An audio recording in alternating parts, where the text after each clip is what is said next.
Allah Jalla Jalaluhu says, undoubtedly, the prayer is fixed time obligation on the Muslims. Surah Al-Nisa, verse 103. Their timings have been fixed. Hazrat Ibn Shihab reports, one day Hazrat Umar bin Abdul Aziz postponed a prayer, and Urwa bin Zubair came to him and told him that one day Hazrat Mughira bin Shoba postponed the prayer in Iraq. Hazrat Abu Masud Ansari came to him and said, O Mughira, what is it? Don't you know that Hazrat Gabriel alayhi salam came and he performed the prayer, and Allah's Apostle sallallahu alayhi wasallam performed the prayer.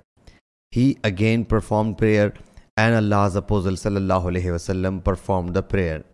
Then he again performed the prayer, and Allah's Apostle performed the prayer. Afterwards, he again performed the prayer, and Allah's Apostle sallallahu alayhi wasallam performed the prayer.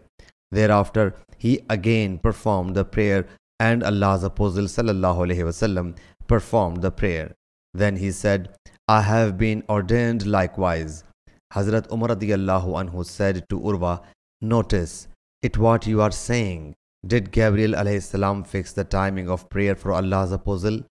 Urwa said, Bashir bin Abu Masud reports this hadith in the same way from his father. Sahih Bukhari Hadith number 521.